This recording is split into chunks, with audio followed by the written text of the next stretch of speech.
하나님의 말씀을 마음과 삶에 두자라는 제목으로 말씀 전가하도록 하겠습니다. 우리 제목 같이 한번 해볼까요? 시작. 예, 하나님의 말씀을 마음과 삶에 두자. 자, PPT 한번 띄워 주실래요? 예, 같이 한번 읽어볼까요? 시작. 피계이파 악독 우매 흑종 흑장 종이 아니고 장인데 뭘 것 같아요? 예, 재앙의 앞 글자를 땄어요. 앞글자. 자, 피는 뭐죠? 말 그대로 피로 물이 피로 바뀌는 거. 개구리 파리 악질 독종 오늘 살펴보는 우박 메뚜기 흑 다음 주에 살펴보는데 흑암 그리고 마지막 종이 아니고 장은 장자의 죽음. 누가 뭐 제가 만든 건 아니고 인터넷에 누가 이렇게 10가지 재앙을 이렇게 하면 쉽다라고 해서 우리 옛날에 무슨 파 있었잖아요. 칠성파 이런 것처럼. 그래서 피게이파는 악독하고 우매하고 흑장이다. 막장이 흑장이다. 이렇게 별로 재미가 없나요?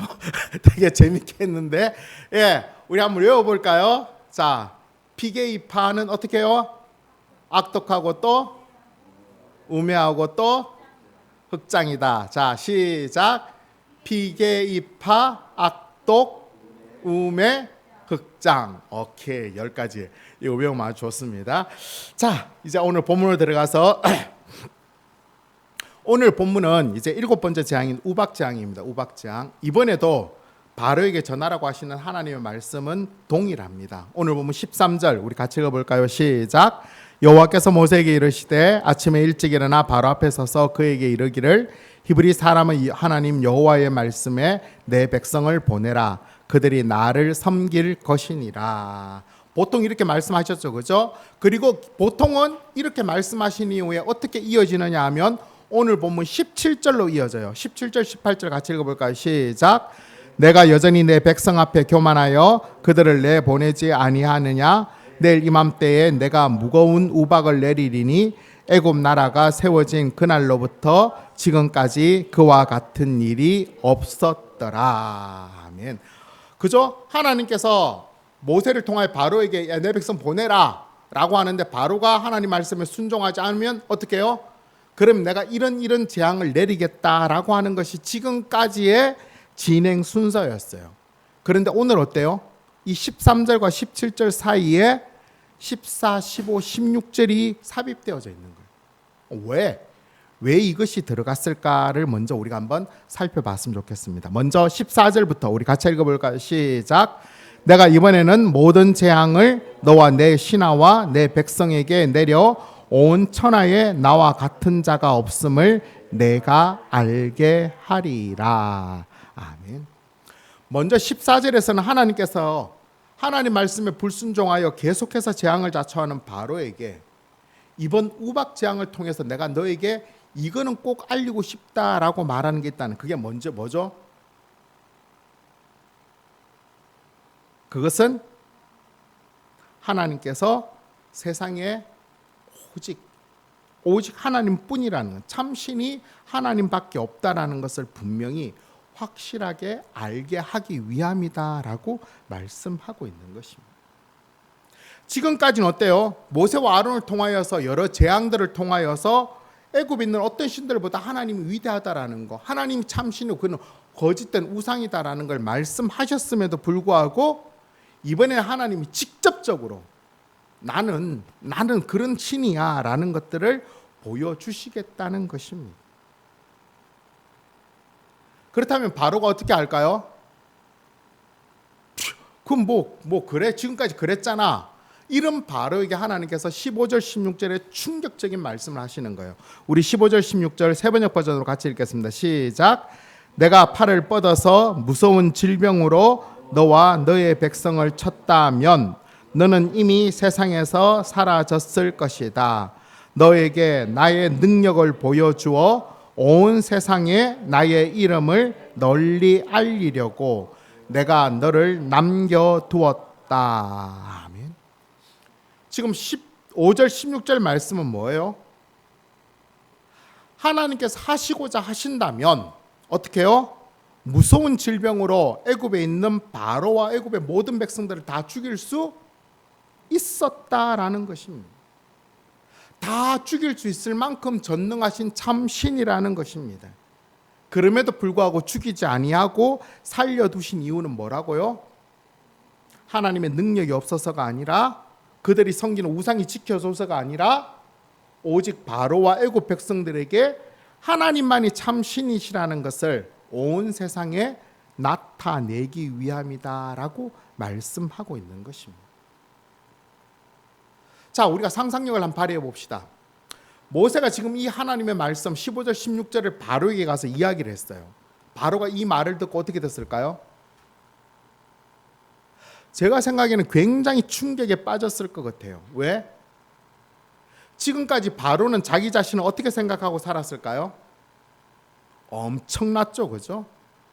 우리가 흔히 다 알고 있는 바로는 애굽의 파라오는 이집트의 최고 통치자였어요. 그때 애굽은 그 세계 가운데 가장 크고 강한 나라였어요. 그 나라의 지배자였던 것입니다. 또한 파라오라는 것은 단순한 사람이 아니라 살아있는 신의 반열이었어요. 그러니까 애굽의 모든 사람에게 추앙받던 존재였죠. 그렇게 살아왔던 바로인데, 그런 바로를 왕으로 세워주시고 그렇게 많은 국민들에게 인정받도록 해준 것이 누구라고요? 애굽의 신들이 아니라 하나님이라는 것입니다. 하나님. 바로가 어땠을까요? 이 얘기를 들었을 때 큰 충격이 받았을 것입니다. 하나님께서 바로에게 이렇게 직접적으로 정신을 차리도록 말씀하신 이유는 지금까지 여러 재앙을 통하여서 하나님의 참신이심을 애굽에 믿고 있는 모든 신은 헛것임을 이렇게 알려줬음에도 불구하고 바로가 여전히 정신을 차리지 못하고 있기 때문에 하나님께서는 직접적으로 야, 내가 참신이야 라는 것들을 지금 말씀하고 계시는 것입니다. 그렇다면 구체적으로 바로와 애굽 백성들이 반드시 알아야 할 하나님의 모습은 도대체 어떤 모습일까요? 14절부터 이어지는 14, 15, 16절 말씀을 정리해 보면 하나님께서 이 세상 모든 것의 주인이며 주권자가 되신다는 말씀입니다. 즉 무서운 질병으로 바로와 애굽 모든 사람을 죽일 수도 있는 분도 하나님이시고 또 살리게도 하는 분도 하나님이시고 바로를 왕으로 세우는 분도 하나님이시고 그를 패하게 할 수 있는 분도 하나님이시라는 것입니다. 곧 하나님이 세상의 주권자이시며 모든 것을 다 섭리하고 다스리고 계신다는 것을 말씀하고 있는 것입니다. 그럼에도 불구하고 바로가 이것을 깨닫지 못하고 착각하고 있기에 하나님께서는 그의 착각을 지금 일깨워 주려고 하는 것입니다. 자, 그렇다면 한 가지 생각이 들죠, 그죠? 하나님이 주인이고 하나님이 섭리자고 하나님 세상의 주권자라는 것이 도대체 뭐가 그렇게 중요하기에, 도대체 그게 얼마나 중요하기에 바로에게 그것을 꼭 알리려고 하셨고 10가지 재앙을 통하여서 애굽에 그만큼 많은 대가를 지불하면서까지 하나님께서 그걸 알리려고 하셨던 이유가 도대체 뭘까? 굳이 몰라도 되잖아요. 근데 왜 그것을 그렇게 알리려고 하셨을까? 그것은 하나님이 이 세상의 주인이시고 주권자가 되어져야지만 세상의 참된 평안과 기쁨, 본래의 가치를 누릴 수 있기 때문이라는. 이 말은 반대로 하면 어떻게 돼요? 하나님이 세상의 주인이고 주권자가 되지 않으면 이 세상에는 참된 기쁨과 평안과 본래의 가치는 없어지고 왜곡된다는 거예요. 이게 무슨 말이냐 하면 제가 아주 쉬운 예를 들어볼게요. 출애굽기 32장 1절부터 6절까지 우리 같이 한번 읽어볼게요. 먼저 같이 읽겠습니다. 시작. 백성이 모세가 산에서 내려옴이 더딤을 보고 모여 백성이 아론에게 이르러 말하되 일어나라 우리를 위하여 우리를 인도할 신을 만들라. 이 모세 곧 우리를 애굽 땅에서 인도하여 낸 사람은 어찌 되었는지 알지 못함이니라. 아론이 그들에게 이르되 너희의 아내와 자녀의 귀에서 금고리를 빼어 내게로 가져오라. 모든 백성이 그 귀에서 금고리를 빼어 아론에게로 가져가매 아론이 그들의 손에서 금고리를 받아 부어서 조각칼로 새겨 송아지 형상을 만드니 그들이 말하되 이스라엘아 이는 너희를 애굽 땅에서 인도하여 낸 너희의 신이라다 하는지라. 아론이 보고 그 앞에 제단을 쌓고 이에 아론이 공포하여 이르되 내일은 여호와의 절일이니라 하니 이튿날에 그들이 일찍 일어나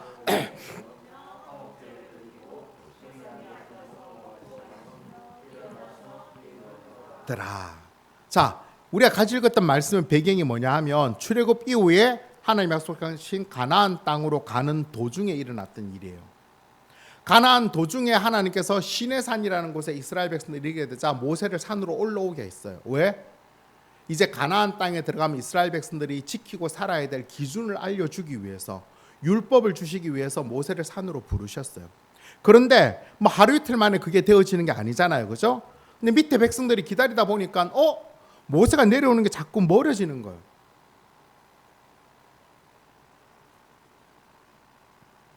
어땠을까? 이스라엘 백성들의 마음이 굉장히 불안했어요. 왜? 사방에 자기를 도울 사람들은 아무도 없어요. 자기들이 지금 물론 인원수는 좀 많지만 자기들의 정체성은 지금 뭐예요? 애굽에서 도망친 노예들인 거예요. 누가 와서 죽여도 할 말이 없는, 너무 두려웠던 거예요. 그래서 이스라엘 백성들이 아론에 찾아가서 이야기해요. 뭐라고 이야기해요? 야, 일어나서 우리를 위하여 우리를 인도할 신을 만들어내라는 거예요. 신을 만들어내라는 거예요. 신이 만들어지는 거예요. 근데 더 어이가 없는 것은 아론의 행동이에요. 백성들의 그런 말에 평소 같았으면 아론이 어떻게 해야 돼요? 말도 안 되는 소리라고 혼을 내야 되는데 아론이 이스라엘 백성들에게 가지고 있는 금을 다 내라고 이야기를 해요. 그리고 그 금을 녹여서 금 송아지를 만들어 버려요. 그리고는 그 송아지를 향해서 뭐라고 이야기해요? 애굽에서 인도하여 낸 너희의 신이다, 하나님이다 라고 이야기하는 거예요.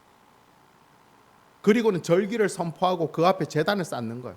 그러니까 이스라엘 백성들은 좋다고 그 앞에서 이제 신이 생겼으니까.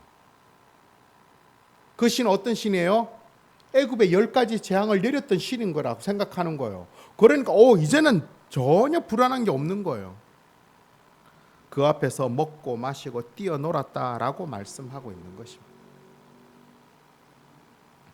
어떻게 이럴 수 있을까요? 살아계신 하나님, 10가지 재앙을 내리시면서 하나님이 어떤 분인가를 분명히 나타내신 하나님에도 불구하고 그 누구보다도 모세와 같이 하나님이 어떤 분인지를 경험한 아론이 하나님을 뭐로 만들어버렸어요? 금송아지로 만들어버린 금송아지로. 왜 금송아지로 만들었을까요? 금송아지도 애굽에 있는 가장 강력한 신 중에 하나예요. 송아지는 뭐 부의 상징이잖아요. 농사도 짓고 얼마든지. 그래서 금송아지를 만든 거예요. 이렇게 아론이 금송아지를 하나님이라 하자 이스라엘 백성들은 그 하나님이 전부인 줄 알고 거기에 딸려가면서 우상 숭배를 하기 시작했던 것입니다. 정말 참담한 일이죠. 우리가 분명히 알아야 되는 것은 하나님이 세상의 창조주이시며 주권자이시며 섭리자이심을 분명히 믿고 알고 인정해야 되는데 그것을 인정하지 않으면 어떤 일이 벌어지냐면 세상의 헛된 우상, 금송아지나 돈이나 권력이나 쾌락이 그 하나님의 자리에 차지하게 들어요. 사람들의 마음을 가득 채워버리고 죽음으로 인도한다는 거예요.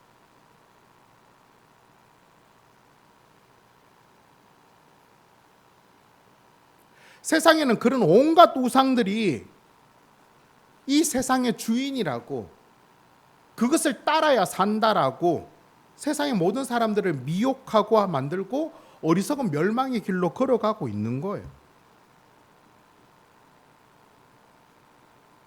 우리는 그렇죠. 예배 드리러 와서 하나님이 세상의 주인이십니다. 하나님 말씀대로 살아야 됩니다. 세상 사람들 뭐라고, 세상의 주인은 뭐라고 얘기해요? 돈의 원수인 사람, 세상의 주인은 돈이에요.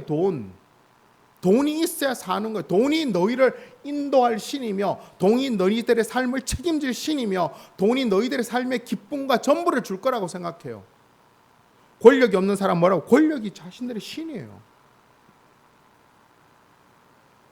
그런 사람들의 삶이 어때요? 그런 달의 삶이 참 행복해 보이고 누군가에게 권하고 싶고 누군가에게 좋은 삶이에요? 아니에요. 우리가 흔히들 알고 있는 가장 모든 사회에 병폐되는 삶을 사는 거예요. 우리 성도님들 어떻습니까? 우리 성도님들은 하나님에 대해 정확히 좀 알고 있나요?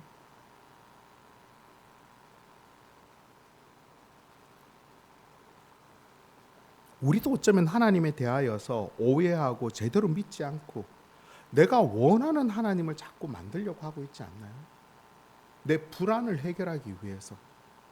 사람들의 사회학적인 신의 개념, 이 애굽에서의 수많은 우상들이 세워진 배경은 그거예요. 자기들이 삶의 자리에서 불안한 것들을 신으로 만들어내는 거예요. 무식한 사람은 지혜로운 신 하나, 세상에 지혜로운 신이 뭐가 있어요? 세상에서 지혜로운 게 뭐가 있어요? 잘 없어 보이죠? 그런데 모르겠어요.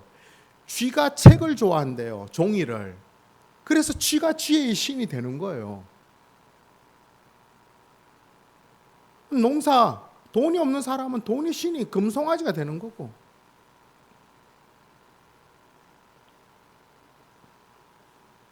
우리는 정말 하나님을 정확히 알기 위해서, 정확히 믿기 위해서 우리는 발버둥을 쳐야 돼요.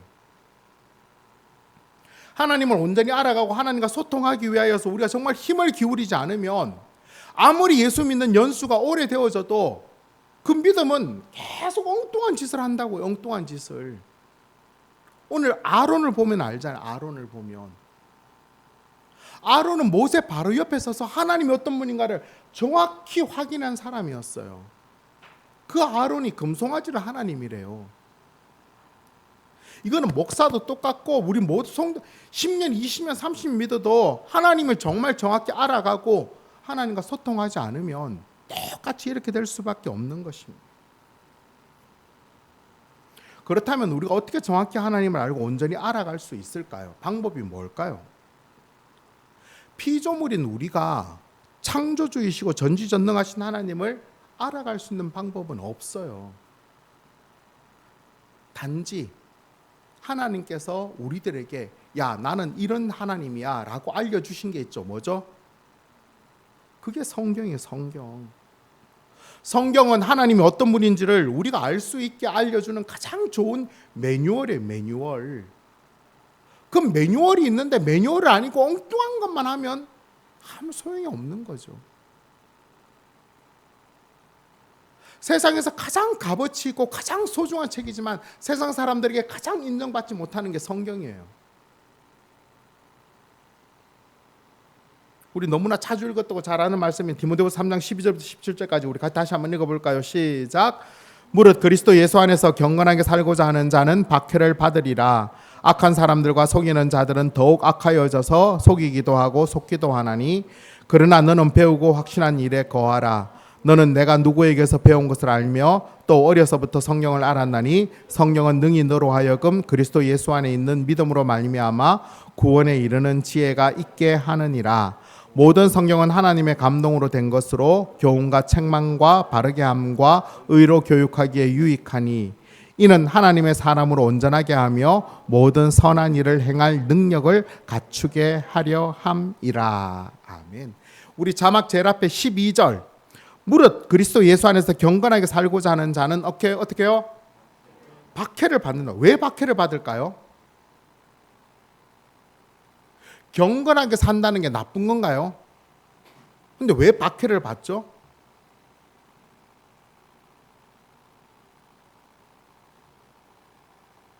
박해를 받는 이유는 경건하게 사는 것을 원치 않는 세력이 있다는 거예요. 그들이 경건하게 사는 걸 못 보는 거예요. 누구예요? 사탄의 세력들. 왜? 경건하게 산다는 건 뭐예요? 하나님을 닮아간다는 거예요. 하나님을 닮아가기 위해서 이어지는 말씀을 계속 보면 뭐예요? 성경을 계속 배우고 읽고 하나님 말씀 속에서 하나님을 닮아가는 거. 그것을 사탄은 원치 않아요. 왜? 그러면 자기가 원하는 것을 못 누리기 때문에. 수단과 방법을 가리지 아니하고 속고 속이면서 경건하려 하나님을 닮으려고 하는 자들을 박해하는 것입니다. 요즘 우리가 사는 세상이 좀 어때요? 경건하게 살고자 하는 자들이 박해를 받나요? 경건하게 산다는 건 어렵게 생각하지 말고 하나님을 닮아가려고 하나님의 뜻을 알며 하나님 원하시는 삶을 살려고 살아가는 자들이 박해를 받나요? 표면적으로는 잘 보여지지 않아요. 근데 사회적으로는 어때요? 그런 분위기가 조성돼요. 성경을 읽는 것보다는 뭘 읽어야 돼요? 학생들 같은 경우에는 영어책을 봐야 되고 수학책을 봐야 돼요. 직장인들은 성경을 보기보다는 뭘 봐야 돼요? 공무원 책을 봐야 돼요. 세상에서 그런 것들로 유혹하면서 하나님 앞에서 뭘 하는 것 자체를 계속 그 박해가 대놓고 하는 박해도 있지만 교묘하게 모든 것들을 막아버리는 것입니다. 그럴수록 우리는 어떻게 해야 돼요? 그런 세상에 지지 않고 박해가 있더라도 우리는 경건하게 살리기 위해서 발버둥을 쳐야 되는 것입니다. 어떻게? 하나님 말씀을 읽고 듣고 배우고 연구하고 묵상하는 일에 힘을 써야 한다는 것입니다. 단순하게 아는 것으로 끝나는 게 아니라 배우고 알게 된 것을 삶에 실천하고 사는 것입니다. 왜냐하면 이 성경, 우리가 볼 때 아무것도 가치 없는 책처럼 보이지만 그 성경은 하나님의 감동으로 된 것이고 그 말씀의 능력, 그 자체의 능력이 우리로 하여금 하나님의 사람으로 온전하게 만든다라고 말씀하고 있는 거예요. 그러니까 다른 엉뚱한 거 찾으려고 하지 말고 하나님이 알려준 것 속에서 그냥 그 방법을 찾아가면 되는 것입니다. 이번 한 주간, 아니 오늘부터 우리가 어떻게 해서든지 하나님 말씀을 항상 읽고 듣고 배우고 연구하고 묵상하는 일에 힘을 좀 기울입시다. 그렇지 않으면 우리가 세상에서 하나님 자리에 자꾸 엉뚱한 걸 자꾸 올려놔요. 그러면 결국 멸망하는 삶을 살 수밖에 없는 것입니다. 어떻게 해서든지 그냥 저 밖에 갖다 놨잖아요. 그냥 정 안 되면 이거라도 그냥 하나 갖고 다니시면서 화장실에 앉아 이거라도 그냥 한 번 읽는 거예요. 하루에 한 번이라도. 밥 먹을 때라도 한 번이라도 읽는 겁니다. 우리의 삶을 자꾸 바꿔내야 돼요. 습관을. 그거 하나 읽는다고 뭐가 달라질까? 성경 한 장 읽는다고 뭐가 달라질까? 그 생각을 하나님이 줄까요? 사탄이 줄까요? 하나님이라면 그런 생각을 주게 할까요? 아니에요.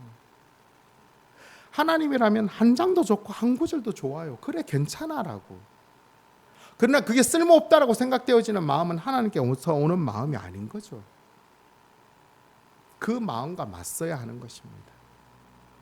어찌하든지 하나님 말씀 앞에 우리의 삶을 드러놓고 그 말씀이 우리 삶의 힘이 되도록 능력이 되도록 그 말씀 안에 거하는, 그래서 하나님을 기쁘시게 하는 그런 저와 여러분 되기를 간절히 바랍니다. 아멘.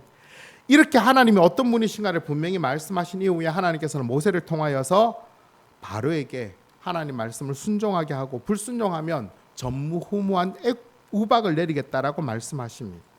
모세는 바로가 하나님 말씀을 전하였고 바로가 하나님 말씀을 들었는지 안 들었는지 알 수 없지만 22절 이하에 보면 우박 재앙이 내려온 것을 볼 때 아마 바로는 그 말씀을 듣지 않은 것으로 보여지는 것입니다. 근데 이번엔 단순하게 우박만 내리는 게 아니라 불덩이도 내리고 우레소리도 같이 애굽 전역에 떨어져요. 그로 인하여서 애굽 온 땅은 완전히 쑥대밭이 되어집니다. 이번에도 이스라엘 백성 살고 있는 고센 땅에는 우박이 내리지 않았습니다. 이 우박과 불덩이를 경험한 바로는 정말 두려웠어요. 왜 두려웠을까요? 우리가 생각할 때 우박을 좀 단순하게 생각하는데 그게 아니에요. 제가 몇 가지 사진을 뽑았는데 사진 PPT 한번 볼까요? 예, 우박이 이만해요. 다음 사진. 예, 그 다음 사진. 이거는 미국에서 우박이 떨어진 천장이 떨어지는 거예요. 그 다음 사진. 차가 박살이 나요. 지금 차유리가 떨어져서 우박이 떨어져 차유리가 박살날 정도고 집이 그때 당시 애굽은 어땠을까요? 저거보다 더 큰 우박이 하늘에서 떨어지는데 우박 같은 것만 떨어지는 게 아니라 불덩이 같은 것도 떨어지는 거예요. 상상해 보면 와, 감당이 안 되죠, 그죠? 그냥 애굽 도시 전체가 막 다 작살이 나는 거예요. 차가 저렇게 부서지는데 뭐 식물이나 이런 게 남아 있을까요? 아무것도 없어요.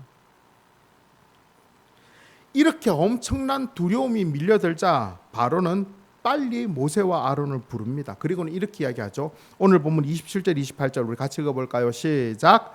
바로가 사람을 보내어 모세와 아론을 불러 그들에게 이르되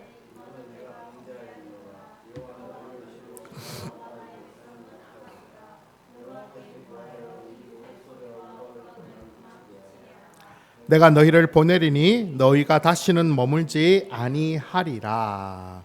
바로의 말에 이번에는 정말로 너희가 자신이 범죄하였다고 자신과 애굽 백성들이 악하고 하나님은 의로우시다 고백하신 이후에 우레소리와 우박을 멈추어 달라라고 이야기합니다. 그리고 뭐라고 이야기하죠? 이스라엘 백성들을 보내주겠다는 것입니다. 모세는 이런 바로에게 하나님이 어떤 분이신가를 다시 한 번 더 강조하면서 없애주겠다라고 이야기합니다. 본문 29절 시작. 모세가 그에게 이르되 내가 성에서 나가서 곧 내 손을 여호와를 향하여 피리니 그리하면 우레소리가 그치고 우박이 다시 있지 아니할지라 세상이 여호와께 속한 줄을 왕이 알리이다. 제일 끝에 중요한 세상이 누구에게 속한 거요? 하나님께 속한 줄을 알라는 거예요. 모세는 바로에게 자기가 우레소리나 우박을 그치게 하는 것이 아니라 세상의 주인 되신 하나님께서 응답해 주실 것이고 그렇게 될 때 하나님만이 참신이심을 믿으라라고 강조하고 있는 것입니다. 그렇게 해서 모세가 나가 기도했을 때 하나님께서는 그 기도를 들으시고 우레소리와 우박을 멈추었어요. 하지만 이번에도 바로의 마음은 움직이지 않았어요. 본문 34절 35절 시작. 바로가 비와 우박과 우레소리가 그친 것을 보고 다시 범죄하여 마음을 완악하게 하니 그와 그의 신하가 꼭 같더라. 바로의 마음이 완악하여 이스라엘 자손을 내보내게 아니하였으니 여호와께서 모세에게 말씀하신가 같더라. 자, 여기까지 본문의 내용인데 앞에서 하나 살펴보고 여기서 하나 더 살펴보기 원하는 것은 바로 바로의 마음, 바로의 회개입니다. 회개. 자, 우리가 지금 살펴봤는데 우리 성도님 보시기 어때요? 27절에서 이번엔 내가 범죄하였고 하나님은 의로우시고 나와 내 백성은 악하다라고 하는 이 바로의 회개가 진정성 있게 보입니까? 아니면 말뿐인 것처럼 보입니까? 어떻게 보여져요? 진정성 있어 보이죠, 그죠? 나름 있어 보이는데 모세는 그렇게 안 봤어요. 오늘 본문 30절 같이 읽겠습니다. 시작. 그러나 왕과 왕의 신하들이 여호와 앞을 아직도 두려워하지 아니하는 줄을 내가 아나이다. 모세가 보기는 어때요? 진정성이 없다는 거예요. 바로가 말은 그렇게 하였지만 모세가 보기에는 아직 멀었다는 것입니다. 멀었다는 건 뭐예요? 아직도 하나님을 제대로 알지 못하고 하나님을 인정하고 있지 않다는 거예요. 그런데 중요한 건 뭐예요? 아니, 모세가 보기에 아직도 바로가 인정하지 않아요. 그러면 우박 재앙을 계속 둬야 돼요? 없애야 돼요?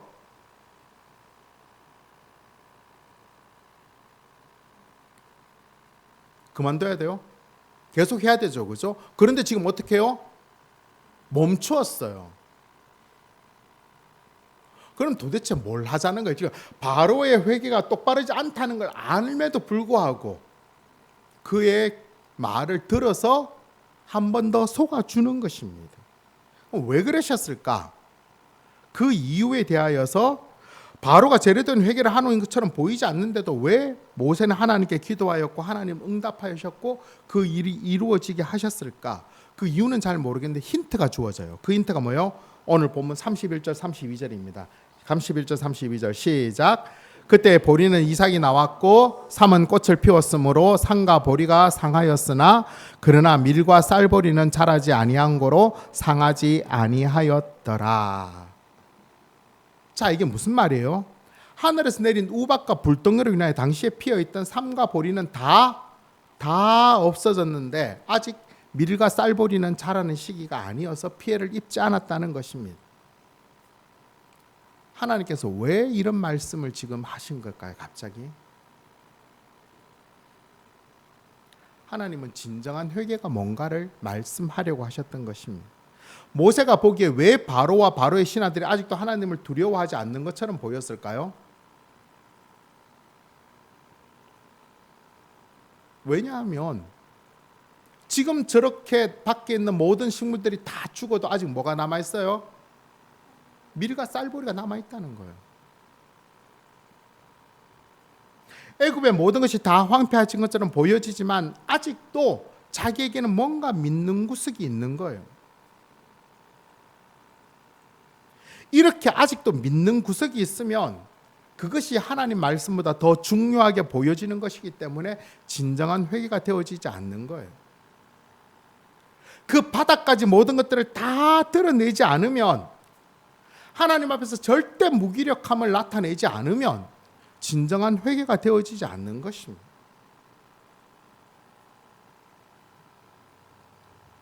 그렇게 진정한 회개가 되어져야지만 그때 비로소 하나님의 은혜를 누릴 수 있고 그까지 가기 위해서 계속해서 두드려 맞는 거예요. 잘 선택해야 돼요. 자, 그렇다면 어떻게 회개해야지만 진정한 회개인지 아닌지를 좀 알 수 있을까? 비교를 해보기 위해서 사울 왕이 했던 회개와 다윗 왕이 했던 회개를 한번 비교해 보도록 하겠습니다. 먼저 사울 왕이 보면, 사울 왕은 이스라엘 나라의 최초의 왕이 되었어요. 왕이 없다가 하나님을 대신해서 왕으로 세운 사울 왕이기 때문에 대단했겠죠, 그렇죠? 그 하나님이 사울 왕에게 명령을 했어요. 야, 가서 저 아말렉 족속을 가서 멸해. 왜? 그 아말렉 족속 이스라엘 백성 출애굽할 때 약하고 힘들 때만 와서 괴롭히는 거. 그래서 하나님께서 야, 혼내라고 해서 대신 조건이 뭐냐면 가서 전쟁을 하되 완전 100% 전쟁, 살아있는 모든 걸 다 죽여버리는. 그래서 사울 왕이 갔어요. 가서 전쟁을 하는데 하나님 힘을 주셔서 막 아말렉을 박살냈어요. 그런데 뭐가 걸려요? 다 죽이려고 하니까 아말렉이 이쁜 여자가 너무 많아요. 아말렉에 좋은 동물과 가축들이 너무 많은 거예요. 그래서 그걸 죽이지 않고 살려두었습니다. 그때 하나님의 선지자 사무엘이 와서 이를 책망하고 사울 왕을 꾸짖었어요. 순종이 제사보다 낫다. 뭘 제사 지내려고 남겨놨던 그런 변명 되지 마라. 사울 왕이 어땠겠어요? 전쟁을 승리를 끝 남겨두었는데 지금 사무엘 선지자와 자기를 책망하는 걸 사람들이 보는 거예요. 어떻게 해야 될까요? 봅시다. 사무엘상 15장 24절부터 26절까지 시작. 사울이 사무엘에게 이르되 내가 범죄하였나이다. 내가 여호와의 명령과 당신의 말씀을 어긴 것은 내가 백성을 두려워하여 그들의 말을 청종하였음이니이다. 청하오니 지금 내 죄를 사하고 나와 함께 돌아가서 나로 하여금 여호와께 경배하게 하소서 하니. 사울 왕이 말이 뭐예요? 제가 잘못했습니다. 그런데 잘못된데 그 누구에게 잘못했다는 거예요? 하나님이 아니라 이스라엘 백성들 때문에 내가 그랬다는 거 두려워서. 왜? 내가 좋은 거 다 죽이라면 백성들이 막 화를 막 내고 막 이상하게 생각할까 봐. 그래서 내가 그냥 살려뒀습니다 라고 하는 거예요.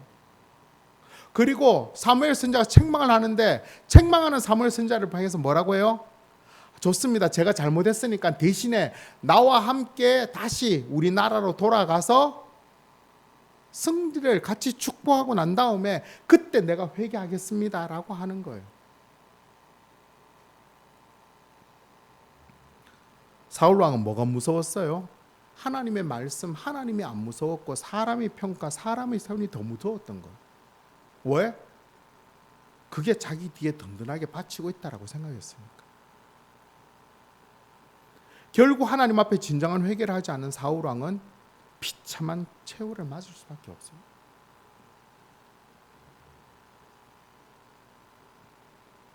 그렇다면 다윗의 경우는 어떨까요? 다윗도 마찬가지로 하나님 앞에 지은 죄가 많아요. 가장 큰 죄가 뭐예요?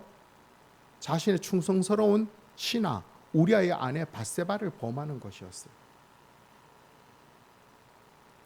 밧세바가 하루는 이렇게 다 밧세바는 전쟁터에 나갔는데 오후에 늙어마지 일어나서 왕궁에서 막 걸려보니까 저쪽에 보니까 이쁜 여자가 목욕을 하고 있는 거예요. 그래서 가서 알아봐라 라고 하니까 알아보니까 우리아의 아내라는 거예요. 그런데 다윗이 어떻게 했어요? 야 데리고 와 라고 해서 그날 밤 관계를 가졌어요. 그런데 보니까 이 여자가 다윗에게 이야기하면서 자기가 아기를 가졌다는 거예요. 다윗이 어떻게 했어요? 잔머리가 확 돌아갔어요. 가라. 야 빨리 전쟁터 가서 우리아 데리고 와. 우리아 와서 그날 막 극진해. 야 집에 가서 자. 왜? 관계를 하면 그 애가 우리아의 애가 될 수 있으니까. 그때는 뭐 친자검사 이런 게 없으니까.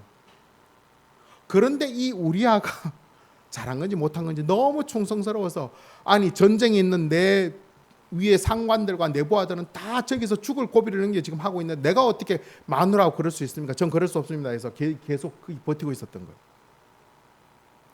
하루도 안 돼, 이틀도 안 돼. 결국 사흘째도 그렇게 마음을 못 꺾으니까 다윗이 머리를 썼어요. 그 군대 전선에 나가 있는 최고 총사령관에게 편지를 썼어요. 야 우리아를 죽여라. 가장 치열한 곳에 들어가서 다른 사람 다 나오고 우리아만 거기 있게 해라. 결국 우리아가 그렇게 죽었어요. 우리아가 죽고 난 다음에 상을 치르고는 밧세바를 자기의 아내로 첩으로 맞아 들인 거예요. 근데 그때 아기를 가졌어요. 그런데 그때 하나님의 선지자 나단이 들어가서 책망을 하자 그 아이가 심한 중병에 빠졌어요. 그때 어떻게 행동했을까? 사무엘하 12장 16절부터 18절 시작. 다윗이 그 아이를 위하여 하나님께 간구하되 다윗이 금식하고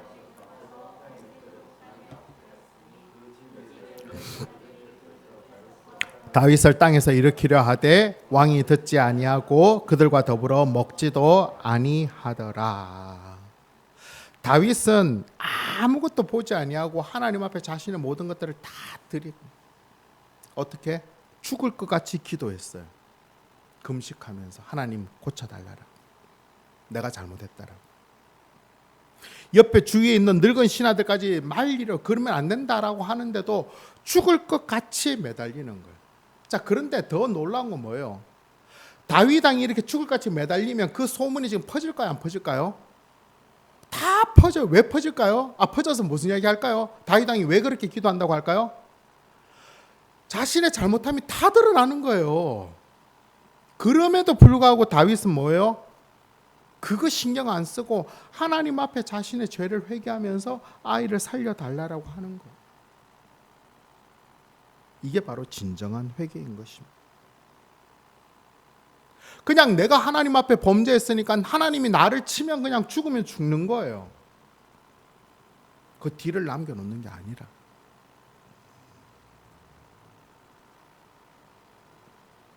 결국 이런 다윗은 하나님과의 마음의 합한 자로 하나님의 뜻을 이루는 삶을 살게 돼요. 하나님을 경외하는. 사울 어때요? 하나님보다 백성들을 들어요. 하나님의 말씀을 마음에 두고 하나님 말씀을 삶에 두지 않으면 그 대가를 지불할 수밖에 없는 거예요. 오늘 본문에도 우리가 읽었는데 한번 나오죠, 그렇죠? 우박이 내려서 다 죽이겠다면서 뭐라고 선포해요?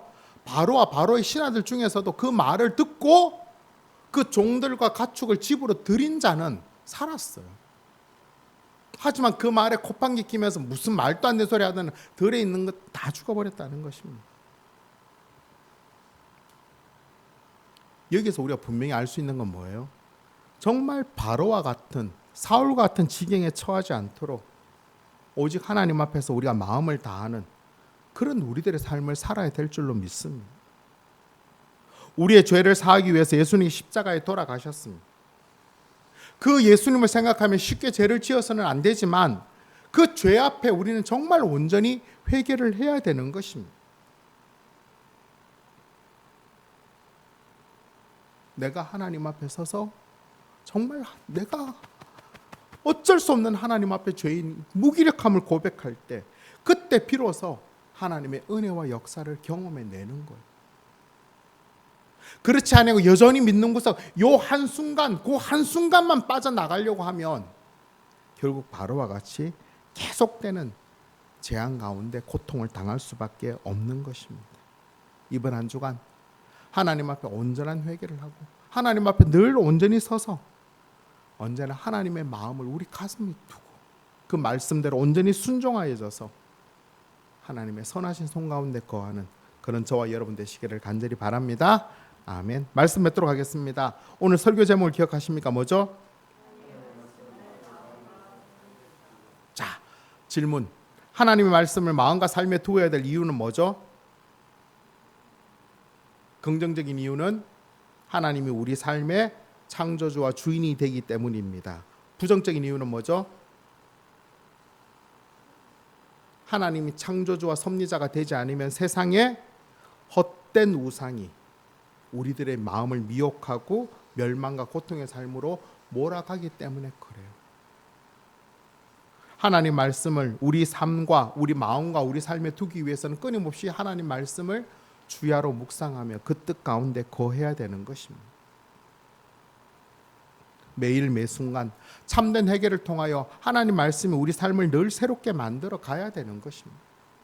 하나님 말씀이 하나님이 우리의 가장 분명한 기준임을 우리가 매일매일 생각하며 확인하며 그렇게 살아야 되는 것입니다. 그럴 때 우리가 정말로 세상이 줄 수 없는 그런 평안과 기쁨을 누리며 살아갈 수 있게 되는 것입니다. 이번 한 주간 정말로 하나님 말씀을 내 마음과 우리의 삶에 온전히 둠으로 그 말씀에 순종함으로 그 말씀이 이끄는 대로 순종함으로 말미암아 참된 평안과 기쁨을 누리며 살아가는 그런 저와 여러분 우리 모두 되시기를 예수님의 이름으로 축원합니다. 아멘. 우리 말씀 생각하며 부르기를 원하는 찬양은 주님 말씀하시면